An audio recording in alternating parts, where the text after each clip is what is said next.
नमस्कार, टीवी6 news network में आपका स्वागत है। आपके साथ मैं हूं सोनाली राय और मैं हूं आपके साथ मुदिता बिष्ट। क्यों यूथ कर रहे हैं देश में आत्महत्या?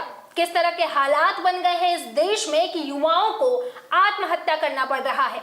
उसके पीछे क्या कारण है? इकोनॉमिक प्रेशर है, पीयर प्रेशर है, पेरेंट्स प्रेशर है? इस विषय पर चर्चा करने के लिए हमारे साथ जुड़े हैं अमन कुमार और प्रेरणा। स्वागत है आपका इस चर्चा में। इसके पहले हम ये चर्चा शुरू करें, मुदिता आप कुछ आंकड़ों से हमें रूबरू करवाएं। जी बिल्कुल सोनाली, मैं आपको सभी को पहले बता दूं कुछ ऐसे आंकड़े जो आपको सोचने पे मजबूर कर देंगे। जैसे मैं आपको बता दूं एनसीआरबी के आंकड़ों के बारे में कि एनसीआरबी की रिपोर्ट ने बताया कि 2021 में 13,000 से ज्यादा स्टूडेंट्स ने सुसाइड करी है। अब आप बात सोच सकते हैं कि इतने टाइम में 70% मौतें, मतलब 70% सुसाइड ज्यादा बढ़ गई हैं। और अगर मैं और ढंग से आपको बताऊं तो मैं आपको बताना चाहूंगी कि इसमें एवरेज स्टूडेंट्स की मौतों का अगर हम आंकड़ा देखें तो आप समझिए एक दिन में 35 स्टूडेंट्स सुसाइड कर रहे हैं। अब इसका रीजन क्या है? कहां पे ये बच्चे क्यों ऐसे इतनी सुसाइड कर रहे हैं? किस चीज का प्रेशर है उन्हें? अब इस चीज पे हम आज चर्चा करेंगे। सबसे पहले अमन, मैं आपसे पूछना चाहूंगी, तो आप मुझे बताओ कि क्या ऐसा रीजन है, कोर रीजन है कि बच्चे स्टूडेंट्स सुसाइड कर रहे हैं कॉम्पिटिटिव एग्जाम की तैयारियों के साथ? मैम सबसे पहले जो स्टूडेंट्स होते हैं वो अपने घर से काफ़ी हज़ारों किलोमीटर दूर पढ़ने आते हैं। जो उनका वो चाहते हैं एग्ज़ाम निकालना, जेई हो गया, बेसिकली इन दो एग्ज़ाम की तैयारी के लिए, जेई नीट के लिए वो अपने घर से दूर काफ़ी आते हैं ताकि वो एग्ज़ाम निकाल सके।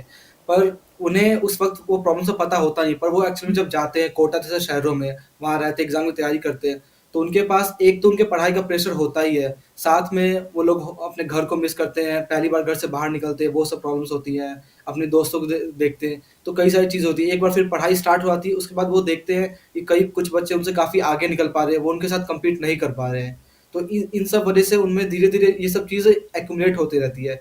साथ ही में घर वाले अगर पूछते हैं कि पढ़ाई कैसी चल रही है, तो क्योंकि वो सोचते हैं कि उनके माँ-बाप का काफ़ी पैसा लग चुका है, अगर वो बताएँगे हम अच्छा नहीं कर रहे हैं, तो ये सब चीज़ों से भी वो बचते हैं, ना बताया जाए। और यही सब चीज़ कहीं न कहीं ये डिप्रेशन हो गया, और भी कई सारी चीज़ होती है, कहीं न कहीं इकट्ठा होके फिर बाद में बच्चों को ऐसे बड़े-बड़े कदम जो कि बिल्कुल ही नहीं लेना चाहिए, वो लेना पड़ता है। तो मतलब आपका ये कहना है कि बच्चे, स्टूडेंट्स जो कॉम्पिटिटिव एग्जाम के लिए कोटा जाते हैं या कहीं पे भी कोई भी इंस्टीट्यूट में जाते हैं पढ़ाई के लिए और घर से दूर होते हैं, सबसे बड़ी बात घर में भी रहकर पढ़ाई करते हैं, किसी कॉम्पिटिटिव एग्जाम की तैयारी करते हैं, तो उनके ऊपर पेरेंट्स का प्रेशर बहुत है, उनके ऊपर सोसाइटी का प्रेशर बहुत है, उनके ऊपर पीयर प्रेशर बहुत है, आसपास के लोगों का प्रेशर बहुत है कि वो मुझसे आगे चला जाएगा, मुझसे आगे चली जाएगी, तो इसका बहुत ज्यादा प्रेशर है। तो यही कोर रीजन मान सकते हैं हम बच्चों की सुसाइड का। जी, इनमें पेरेंट्स को भी मतलब काफ़ी अपने बच्चों को समझना चाहिए। अब क्या है कि देखिए, जेईई और जो नीट जैसे एग्ज़ाम्स हैं, उनके साथ कहीं न कहीं एक प्रेस्टीज ऐड हो गया है। कहीं न कहीं पेरेंट्स भी उसको देखते हैं कि ये सिर्फ़ एग्ज़ाम एक नहीं है, ठीक है? एक साथ एक प्रेस्टीज ऐड हो गया, उनका बेटा ये निकाल लिया तो हमारा बेटा भी ये करे। जबकि पेरेंट्स को भी अपने बच्चों को इंट्रोस्पेक्ट करना चाहिए और उनका पैशन एक्चुअल में क्या है, वो क्या करना चाहते हैं, क्या वो करके लाइफ़ में खुश रह पाएँगे, ये सब चीज़ें उनको भी ध्यान देना पड़ेगा कहीं न कहीं। और साथ में बच्चों को भी समझना पड़ेगा, अगर वो जाते हैं वहाँ पे एक कुछ महीने रहते हैं, अब उनको लगता है कि नहीं ये चीज़ मैं नहीं कर पा रहा हूँ या आगे भी नहीं कर पाऊँगा, तो उनको समझना चाहिए कि ये चीज़ उनको लिए नहीं है, वहाँ से मूव कर जाए।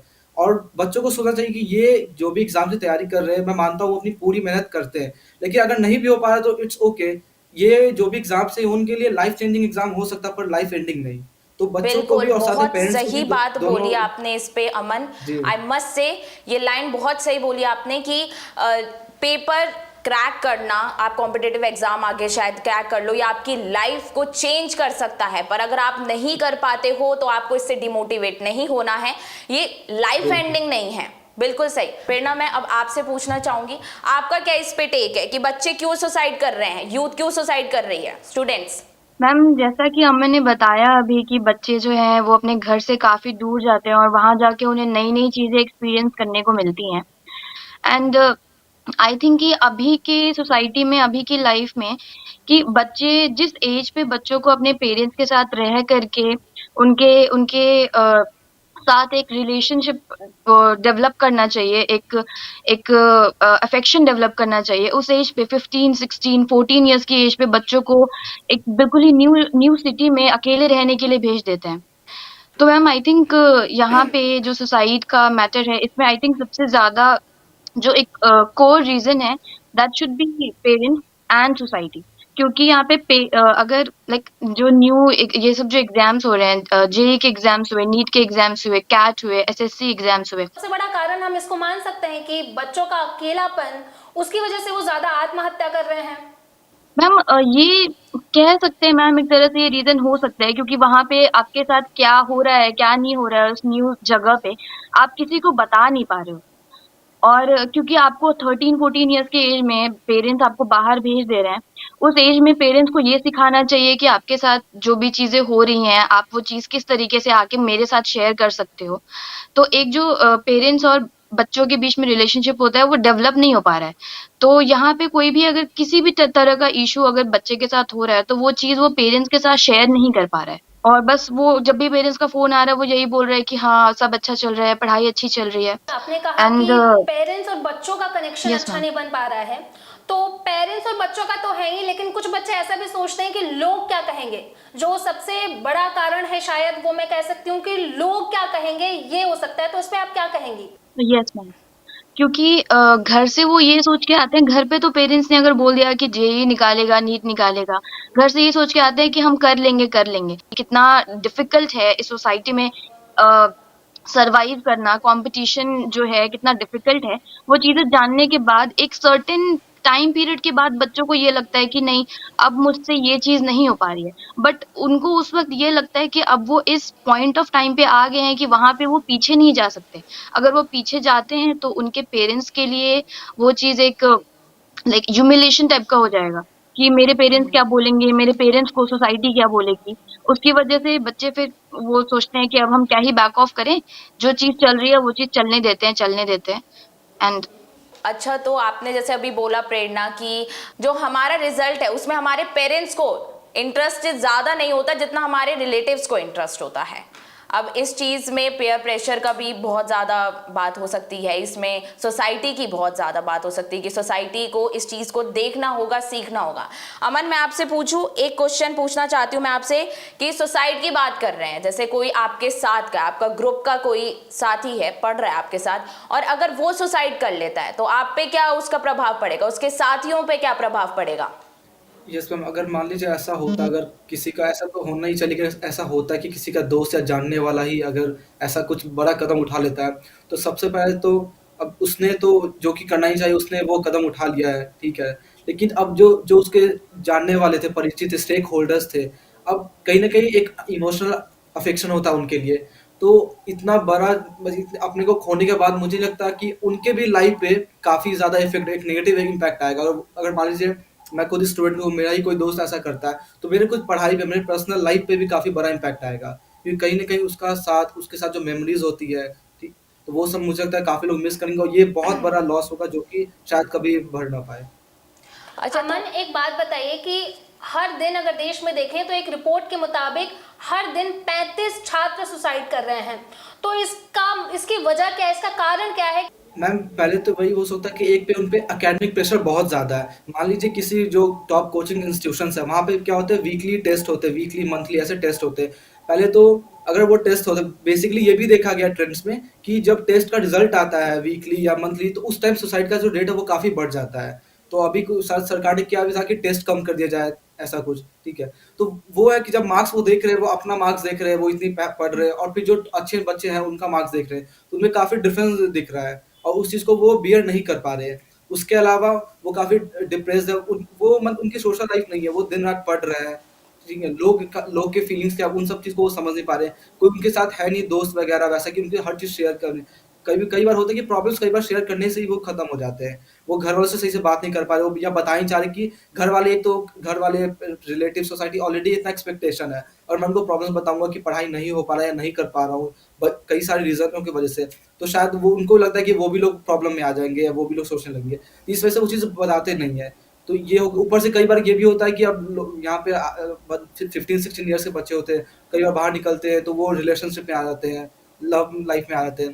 तो ये सब चीज़ें तो कहीं न कहीं सब बहुत सारे रीज़न्स हो सकते हैं, इन सब का रीज़न का अपना-अपना रोल रहा है कि जो बच्चे आजकल सुसाइड कर रहे हैं इन सब चीज़ों में। पर ये भी मैं देखा गया है कि जैसे कई बार होता है कि जब जो इंस्टीट्यूशन का जो कोचिंग रिजल्ट्स आते हैं, जो वीकली रिजल्ट्स आते हैं, उनका फीडबैक बताया जाता है पेरेंट्स को, ठीक है ना? पेरेंट्स को उस फीडबैक को एज़ ए कंस्ट्रक्टिव फीडबैक देखना चाहिए कि ओके यहाँ प्रॉब्लम है, यहाँ पे बच्चे को ध्यान देना चाहिए। पर कई बार होता है कि पेरेंट्स उस फीडबैक को एक्सेप्ट नहीं करता है, उनका वो देख पा रहे हैं कि उनका बच्चा वो चीज़ में कोप अप नहीं कर पा रहा है, ठीक है, इतना टाइम हो गया। तो पेरेंट्स उस चीज़ को एक्सेप्ट ही नहीं करना चाहते, रादर दैन वो जो थ्रोट कटिंग कॉम्पिटिशन है उसमें वो रिग्रेस स्टडी वो बोलते हैं करो। ताकि उनको लगता है कि हमारा ऑलरेडी पैसा है, इतना टाइम चला गया, अब तुम ये नहीं करो तो क्या करोगे? तो इनमें ये भी है कि ये दोनों तरफ से मुझे लगता है चीज़ें काफ़ी क्लियर होनी चाहिए। बच्चों की तरफ से भी कि वेदर वो कैपेबल है कि वो अपनी पढ़ाई आगे कंटिन्यू कर पाएँगे नहीं, या पढ़ाई के अलावा भी बहुत सारे प्रॉब्लम्स स्टूडेंट लाइफ में, क्योंकि मैं खुद भी एक स्टूडेंट हूँ, तो मैं समझ सकता हूँ। पढ़ाई के बाद फैमिली का प्रेशर होता है, दोस्त होते हैं, कई सारी चीज़ें होती हैं, एक समय पे होती रहती है। तो ये और किसी तरह की बात हो, अच्छी हो, बुरी हो, वो सब मुझे दोस्तों से या फिर फैमिली वालों से अपने शेयर करनी चाहिए। इससे चीज़ें क्लियर रहेंगी और पेरेंट्स को भी समझना चाहिए कि हो सकता है बच्चे को जेईई या नीट करने का मन हो, उसके लिए कुछ और हो, पैशन कुछ और हो उसका, तो उसको वो करने दें। क्योंकि मुझे लगता है अगर हम लोग उसको ज़बरदस्ती करता भी है, वो अगर उसको करने देते भी हैं, लेकिन अगर वो खुश नहीं रहता है, तो अगर वो खुश नहीं तो मुझे नहीं लगता कि वो अपने पेरेंट्स को या रिलेटिव को या फ्रेंड्स को भी खुश रह पाएगा। तो ये चीज़ें ध्यान देनी चाहिए। अच्छा, तो अब आप मुझे ये बताओ कि जैसे सुसाइड का थॉट्स आते हैं बच्चों के मन में, उनको बहुत ज़्यादा प्रेशर फील होता है, जब it's all about pressure I think. तो जब उसको थॉट्स आ रहे हैं सुसाइड के, तो वो पेरेंट्स को इस चीज़ के बारे में तो बता नहीं सकता, तो वो अपने पीयर ग्रुप को बताता है, अपने साथी लोगों को बताता है। तो ऐसे टाइम पे साथ के लोगों को, ग्रुप के लोगों को कैसे उसके साथ डील करना चाहिए, कैसे उससे बात करनी चाहिए, क्या ऐसे मीन्स, ऐसे मेजर्स अपनाने चाहिए? प्रेरणा बताइए आप। मैम आई थिंक ऐसे सिचुएशन में, क्योंकि जो सुसाइड का प्रॉब्लम है, इसको एज अ साइलेंट एपिडेमिक बोला गया है, जिसमें क्योंकि अगर कोई बच्चा ऐसे कदम उठा भी रहा है तो भी उस वक्त वो ये चीज बता नहीं पा रहा है कि वो उसने अगर सुसाइड किया भी है तो वो क्यों किया है, रीजन कोई नहीं जान पा रहा है, ना उसके फ्रेंड्स, ना फैमिली, ना क्लोजेस्ट उसके कोई भी है। तो आई थिंक अगर ऐसे सिचुएशन में आपको पता चल रहा है कि आपके क्लोज वंस जो हैं वो ऐसा कोई कदम लेने वाले हैं, तो उसमें सबसे पहली बात तो उनसे बैठ के बात करनी चाहिए।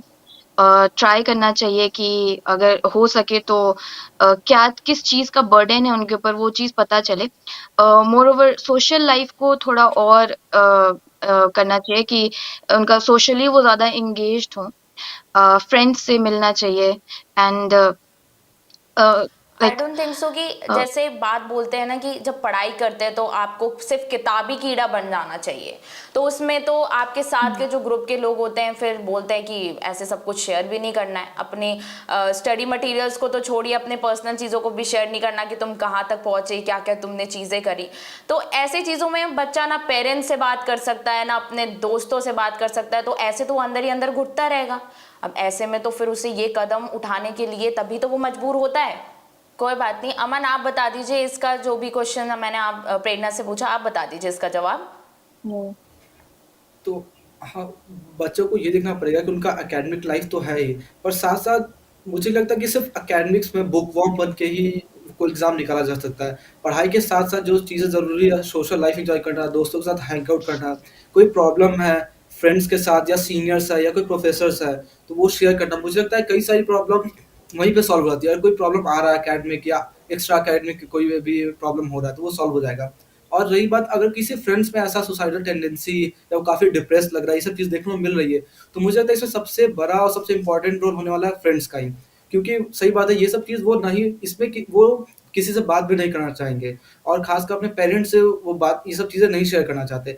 तो फ्रेंड्स को इसमें यहाँ पे बहुत बड़ा रोल निकल के आता है। फ्रेंड्स को समझना पड़ेगा जो उससे बहुत क्लोज़ रहते हैं कि ऐसा क्यों है? अगर उन्हें ऐसा लग रहा है, तो पहले तो वो खुद ही उनसे बात करें, प्रॉब्लम्स क्या प्रॉब्लम को जाने।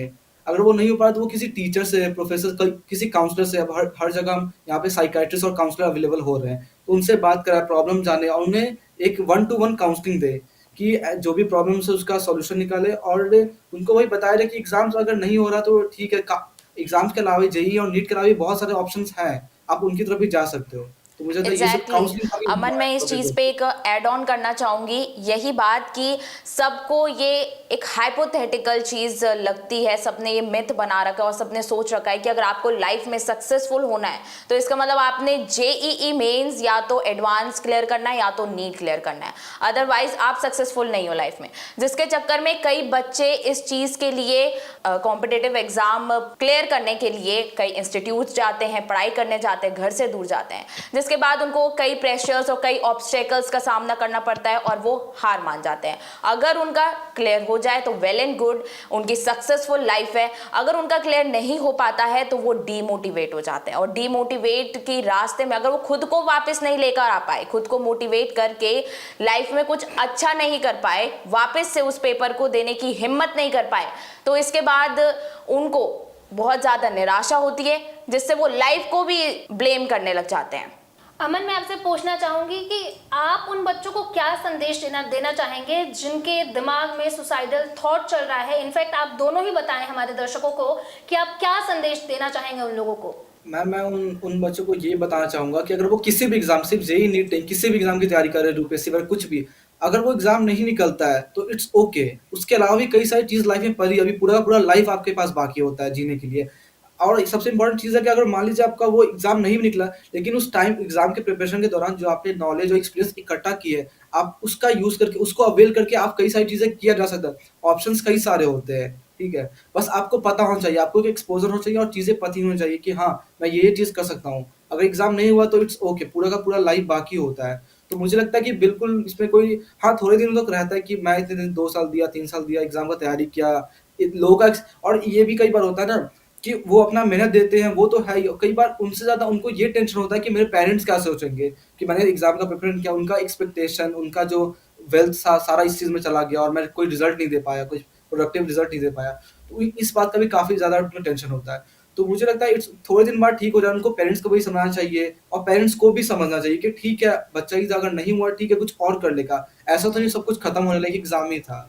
वही चीज़ है। बिल्कुल मुझे सही लगता है अमन, कि वो आपने बिल्कुल सही कहा कि इसके बाद भी लाइफ है, कि अगर किसी बच्चे ने अगर एग्ज़ैक्टली। कॉम्पिटेटिव एग्जाम नहीं निकाला तो उसको ये सोचने की बहुत जरूरत है कि हाँ भाई इसके बाद भी लाइफ है। प्रेरणा, आप इस पे क्या कहना चाहेंगे, उन बच्चों को क्या संदेश देना चाहेंगी? मैम, मुझे ये लगता है कि बच्चों को जो है और एक्सपोज़र लेना चाहिए और उन्हें सिर्फ़ यही 2-3 एग्ज़ाम्स, 2-3 रास्तों के बारे में नहीं पता होना चाहिए। उन्हें ये अपने ऊपर टाइम स्पेंड करना चाहिए कि मैं सच में क्या करना चाहता हूँ। उन्हें पता होना चाहिए कि उनका फ्यूचर किस तरफ जाना है और ये बस इसलिए नहीं कि मेरे पेरेंट्स ने बोला है या मेरे कज़िन ने ये किया था या मेरे अ, डैड ने ये किया था या मेरे डैड का सपना है। तो I don't think that's a good I mean that's your life. तो उन्हें खुद पता होना चाहिए कि वो अपनी लाइफ में क्या बनना चाहते हैं और वो किसी और के लिए उन्हें अपनी पूरी लाइफ नहीं देनी चाहिए। तो अच्छा, आप मुझे एक बात बताइए, जब ऐसे कंडीशंस होती है स्टूडेंट्स की, तो ऐसा टीचर्स को उस टाइम पे कोई भनक नहीं पड़ती है? मतलब इंस्टीट्यूट में आप जा रहे हैं पढ़ने, तो आपके जो टीचर्स हैं वो आपसे बहुत क्लोज होते हैं, वो तो आपको अच्छी तरीके से जानते हैं, आपकी परफॉर्मेंस डिग्रेड होने लग जाती है। इस बीच उनको कोई अंदाज़ा नहीं होता था, अगर अंदाज़ा होता भी है तो इसमें इंस्टीट्यूट क्या करते हैं, टीचर्स क्या करते हैं, उनका क्या टेक होता है इस पर? मैम, ऑब्वियसली उनको पता तो चलता ही होगा क्योंकि वो हमारे टीचर हैं, उन्होंने हमें पढ़ाया है हमेशा से। तो अगर कोई बच्चा हमेशा ही उसके अच्छे मार्क्स आ रहे हैं, अबव एवरेज बच्चा है और वो अचानक से बिलो एवरेज चला जा रहा है, तो उन्हें तो पता चलता होगा कि कुछ ना कुछ चेंजेस आ रही हैं इसकी डेली लाइफ में। और उस पॉइंट पे आई थिंक टीचर का ये एक तरह से रिस्पॉन्सिबिलिटी बनती है कि वो बच्चों से वन ऑन वन बात करके पूछे कि क्या प्रॉब्लम है, क्या प्रॉब्लम नहीं है और उस प्रॉब्लम को वो समझे। क्योंकि जो ये लाइक कभी-कभी वो प्रॉब्लम्स बहुत सिली भी हो सकती हैं। इट्स नॉट लाइक कि हमेशा ही वो एक डिप्रेशन या एंग्जायटी या फिर सुसाइड रिलेटेड हो। कभी-कभी वो प्रॉब्लम्स सिली भी हो सकती हैं और उन प्रॉब्लम्स को टीचर्स को समझ के और उनका एक प्रॉपर सॉल्यूशन देना चाहिए बच्चों को। अमन, एक बात बताइए कि देश में ऐसा कैसा हालात बना हुआ है जिसकी वजह से बच्चे आत्महत्या कर रहे हैं, सिर्फ कोटा में नहीं, बाकी अगर पूरे देश में देखें तो मैंने आंकड़ा पहले भी बताया कि 35 हर दिन 35 बच्चे सुसाइड कर रहे हैं। ऐसा क्या हालात है देश में? मैम हम लोग खुद भी भले ही हम लोग अभी दिल्ली में हैं, पर ऐसे न्यूज़ अगर सुनने को मिलता है कहीं न कहीं हमारे सेम एज ग्रुप के स्टूडेंट्स हैं, वो ऐसे कर रहे हैं कोटा में कहीं और। अभी कुछ दिन पहले मैम आईआईटी दिल्ली में एमटेक के स्टूडेंट ने एक सुसाइड कर लिया, जो कि यहाँ से कुछ ही दूरी पे है। तो ये सब चीज़ सुन के भी हमारे दिमाग में अंदर एक क्वेश्चन आता है कि ऐसा क्यों किए? कुछ लोग अगर तैयारी कर रहे हैं, अगर नहीं हुआ तो ऐसा क्या चीज़ था जो उन्हें मजबूर किया ये सब चीज़ करने के लिए? और उनके जो पीयर्स ग्रुप है और बात रही तैयारी की नहीं, जो बच्चे एग्ज़ाम निकाल के आईआईटी में आ रहे हैं, वो एमटेक कर रहे हैं या और भी बड़े इंस्टीट्यूशन वहाँ भी सुसाइड देखने को हमें मिल रहा है। तो मुझे लगता है ये सब रीज़न के अलावा मुझे हमें जानना पड़ेगा एक्चुअल में ऐसा हो क्यों रहा है? कि बच्चे को इतना क्या चीज़ें हम उन पे प्रेशर हो रहा है जो वो इतना बड़ा कदम लेने पे मजबूर हो जा रहे हैं, 19-20 साल के बच्चे। तो इन सब चीज़ों को देख के मैम जो पीयर्स ग्रुप है, जो सेम एज ग्रुप उनमें भी मैम काफ़ी अलग-सा बहुत ही मैं कहूँगा बहुत डर-सा बना हुआ है कि ऐसा क्यों हो रहा है कि बच्चे सुसाइड करने पे मजबूर है सिर्फ़ एक एकेडमिक। लाइफ़ में एकेडमिक का रोल होता है लेकिन इतना भी बड़ा नहीं कि अगर वो नहीं है तो कुछ भी नहीं है। अपार्ट फ्रॉम एकेडमिक हमारी फैमिली, दोस्त हैं, बहुत सारी चीज़ें होती है। ऐड ऑन कर सकती हूँ एक बात कि अभी तक 4 बच्चों ने, 4 विद्यार्थियों ने सुसाइड अटेम्प्ट कर लिया है इस साल 2024 में। तो देखिए कितना प्रेशर है।